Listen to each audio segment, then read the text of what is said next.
Welcome back, Truth and Love, to another segment of Let's Talk About It. Today's sermon was The Pursuit of Alignment, and Pastor came from Hebrews chapter 12, verse 2. Miss Vanessa, what did you think about today's sermon? I think it was right on point for 2021. It's like I saw so much. I get it was so much in it, Right. but it's an appropriate beginning of the year Right. 2021. I just, oh man, if we miss this here, I think Yes. we're gonna be off alignment the rest of the year. Yes, I agree. During the sermon, Pastor mentioned, he asked a question to us. Has there ever been a time that your walk with God has gotten you in trouble? Has that rung true for you at all? Yes, I can say that it has many times. Not just one time, but many times when the Lord had given me a word. And, you know, when I wasn't sure it was God, I was, well, God said it, but let me go check with this person. Let me go talk about it to somebody else, and then get sidetracked because Yeah. someone else said, I don't think you should do that. I don't Right. think that was God told you that. Maybe you should wait. Yep. So those times are, but since then I've learned when God speak, you know what? Sometimes you got to hold things to your heart, and as you go, as I've learned that as I go, He revealed. As we go, as we take the step to move into what He's spoke to us to do, then as I started moving, He started revealing Amen. as I went. Amen. And typically, as you obey, it seems like that unlocks different levels of revelation That's as well. good. Yes, yes, yes. And then with the Hebrews, Pastor was talking about how the Hebrews were tempted to go back. They were tempted to return. I'm going through all this trouble. Maybe it'd be better if I go back. Kind of sounds like the children of Israel, right? When they got out in the wilderness, it was like, well, at least we ate. Has that ever happened for you with that uncertainty that it caused you to be like, maybe I should back up? Yeah, last week. Yeah. Amen. Amen. For real, for real. Yeah. It was like, you thinking you doing, you think you're in alignment. And then even when Pastor said today, are you in alignment? Well, I questioned God. I'm like, God, am I really Right. in alignment Is then? this correct? Yeah, Yeah, is this yeah. correct? So, because things was like, woo. And I'm like, well, maybe I didn't hear you. Maybe Correct. I didn't. Maybe you didn't tell me this here. And found myself. But what I've learned, though, even when I'm doubting that, and He hears me, He hears us. Right. And He will reveal Himself to us to let us know that, yeah, you heard me. Yes. Don't go back.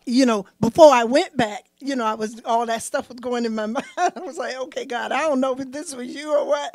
And so as I kept moving forward, He brought some things to my remembrance that He said. And then he showed Himself to me in a way that I knew it was Him.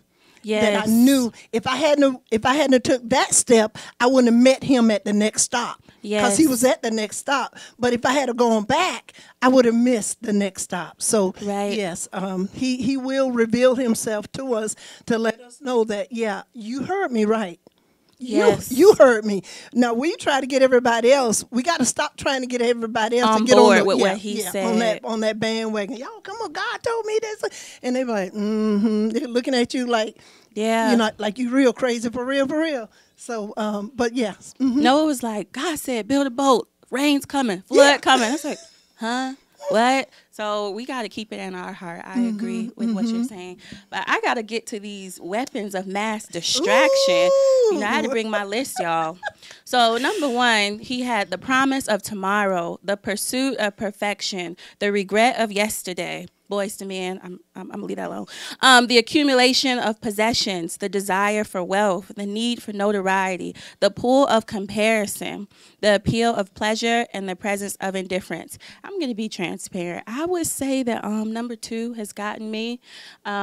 That was something I had to be delivered from, that spirit of perfectionism. For example, I was working on a project, had to turn it in, had a deadline. I was like, it's not right. Tore it down, started again. Still not right. Tore it down, started again. But all that time I wasted because it wasn't perfect, I could have just submitted it and been done. Have you experienced any of these weapons of mass distraction? yes. couple of them. A couple of them. That one, perfection, because when he had given me an assignment to do, and I wanted to wait till everything was in order. I had all the things that I needed to do it. Yes. And he showed me that I didn't have to. All I had to do was obey him and make the step. And once I made the step, I mean, people that, resources was coming from the north, the south, literally from the north, the south, the east, and the west, and everything that I needed. And it was perfect in him. It came out. As a matter of fact, it was in the middle of a hurricane. One of the last hurricane we had, and it was in the middle of a hurricane, and he allowed me to, because someone called and said, "Are you going to cancel? Are you going to?" I say, "No, God didn't tell me to cancel. I have to." What better time to have a intercessory prayer conference than in the midst of a hurricane? So.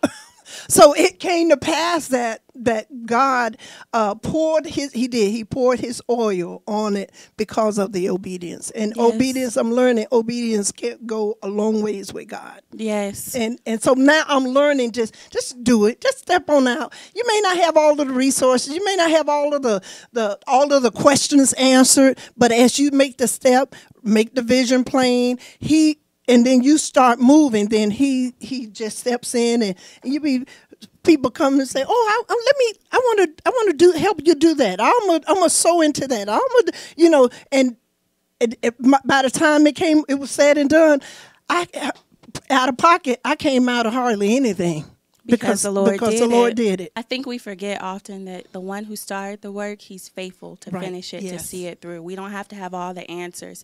That leads me into my next point in the sermon. He brought up Hebrews 11, where we have a whole just outlay of example after example of great displays of faith. We've got Enoch, we've got Abraham, we got Sarah, we got Rahab, we got Isaac, we got Jacob. And so we have so great a cloud of witness to follow after, to pattern ourselves after. So Pastor, at the point of run the race and win it. So how do you find yourself in those examples? Do you feel like you're trying to exemplify those examples in the Bible?